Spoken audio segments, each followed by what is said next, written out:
Welcome to this introductory video on Corel Painter Essentials 5. Have you ever wanted to paint a masterpiece without all the mess or the learning curve? Well, the new Painter Essentials 5 is a virtual art studio filled with all the tools you need to create your very own masterpiece. You can use the photo painting tools to transform your photos into works of art, or start from scratch and sketch, draw, or paint on a blank canvas. So let's have a look at it. When you first launch the program, the startup screen will give you the option to create a new photo art or to create a new drawing from scratch. Now, if you don't want to see the startup screen each time you open the program, just uncheck Show This at Startup in the bottom left corner. We're going to start here with photo art, or auto painting, because it's a great way to familiarize yourself with Painter Essentials. So all you need to start auto painting is a photo to use as your source image. The photo painting panel on the right side of the screen will guide you through the process in 3 easy steps. First, click Browse and open the image that you want to use to create your painting. Next, in the Auto Paint section, select the preset style that you wish to use for your project. There's lots of styles to choose from, including impressionistic painting, watercolor, sketch, pen and ink drawings, and many more. Now click on the Start button and watch the magic take place on the screen.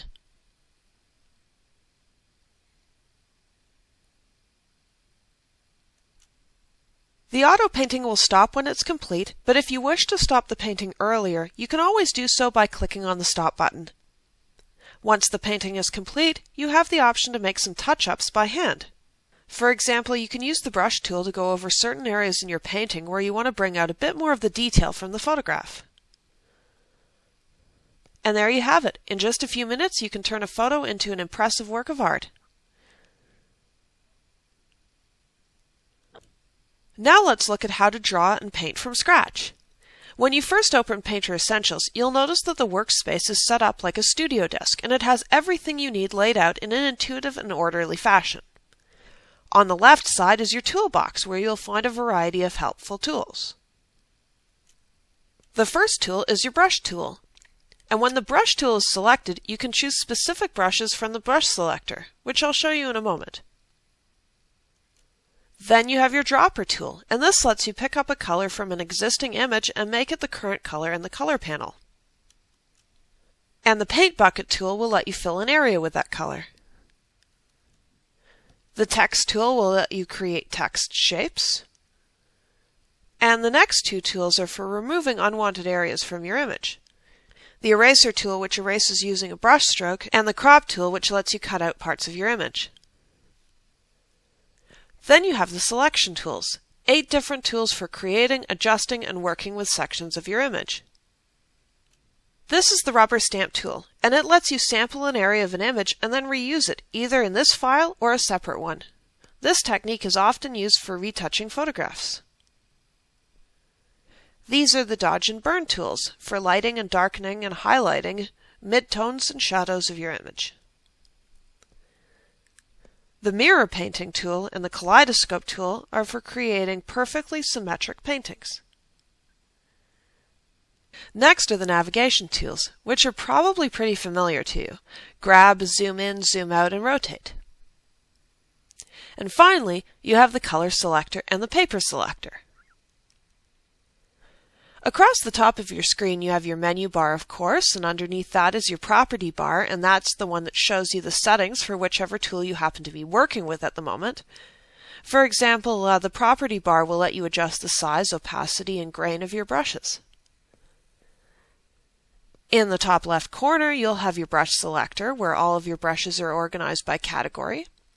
And in Painter Essentials 5, you're offered a wide range of brushes that are designed with real media in mind, so you have some idea how the brush stroke will look and behave. Painter brushes can paint or draw with any kind of media, not just oils and watercolors, but also with pencils, pens, and pastels. And in each of these categories, there are variations to choose from. For example, if you look at pencils, pens, or markers, you'll see that there's a calligraphy pen, a felt marker, a mechanical pencil, and so forth. Altogether, there are over 100 different brushes that you can experiment with in Corel Painter Essentials. So now that you know where all your tools are, let's start painting from scratch. Click File, New, and select any options you wish to set up for the canvas, including the size, the color, and the paper texture. In the toolbox, click on the Brush tool. Click on the Brush selector on the selector bar and then choose a brush category, such as acrylics and oils or airbrushes, and then a brush from that subcategory. Set the brush size as you wish, and then select the color on the color wheel and you're ready to start painting.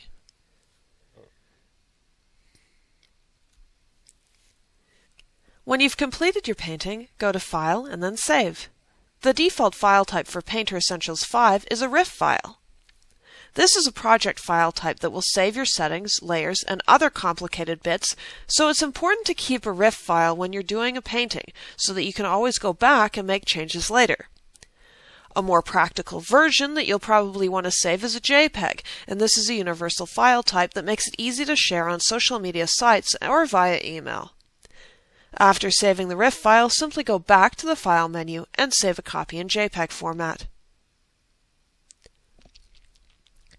So that's a quick introduction to Painter Essentials 5 to get you started creating your own works of art. And if you want to get a closer look at some of the features or see more painting projects in action, I hope you'll take some time to watch some of the rest of our Painter Essentials 5 videos up here on the Discovery Center website. Thank you for watching.